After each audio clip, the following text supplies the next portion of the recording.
Welcome back. A group of middle schoolers in Orange County wondered what they could do about fellow students who were experiencing homelessness. And they decided that they could help show the way by literally building a house that could get one family off the street. Bob DeCastro is at Nicholas Junior High in Fullerton with more. Good morning.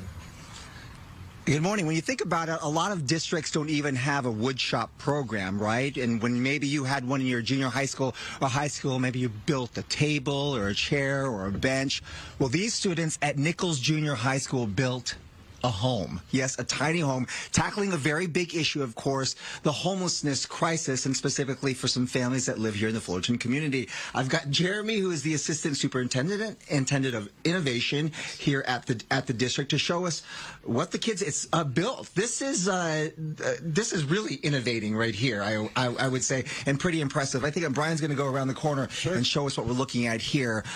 This is a nice house. Well, thank you. We appreciate it. We have an amazing group of 8th graders who've done a ton of the work, and then we also have this amazing group of adults through a company called New Dimensions that have always helped us make sure step by step everything was safe, everything was to plan, and the kids had done a great job at every step. And there was a lot of mentoring that happened through this. Our shop teacher, Musio Vidalis, is amazing and did great work here. So it's been an amazing project. So how do you and the kids, the district and the kids, envision this being used? I love how you thought of everything here, because there's like 3 different beds. You can pull this thing out here.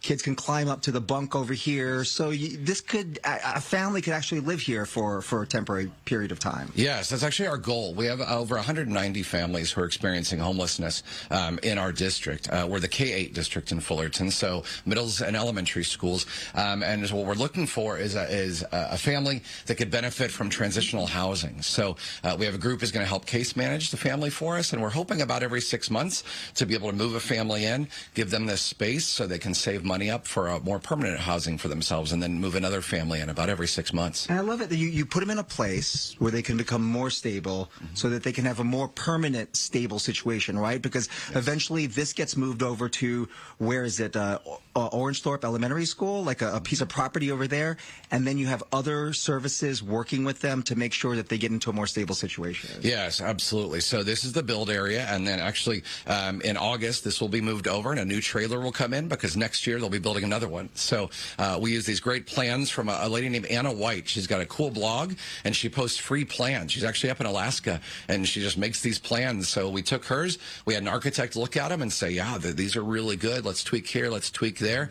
But then this will go over to the Orangethorpe property. We've poured a pad based on a grant given to us by Supervisor Doug Chafee that helped us build a community center. And then our hope is 3 in that one area. So for the next 3 years, we should have a little tiny home community of 3 different families at a time together. I have to think when the kids are building this, that they're also thinking, this is a family, this is someone that we may know, this is someone living in our community that's actually going to live here, and they want to themselves feel like this is a place that they too could live in, and it's comfortable for a family.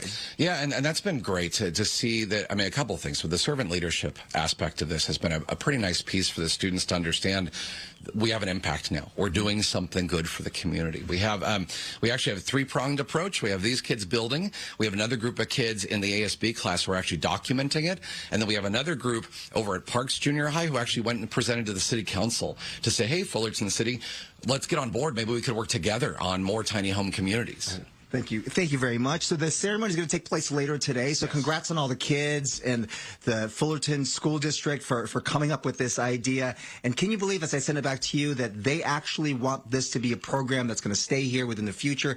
As he was saying, they're hoping to already build one next year and even the year after that. So Remarkable. the plan is at least 3 over the next couple of years. And then he's saying maybe we'll find a piece of property or someone will donate a place where we can have even more of these. And this can be a permanent part of the Fullerton School District and Nichols Junior High School. It's good stuff. Thank you, Bob, for bringing that to us. Good Very stuff. cool. Something tangible, Yeah, really cool. you know, Yes. that you can see people living in.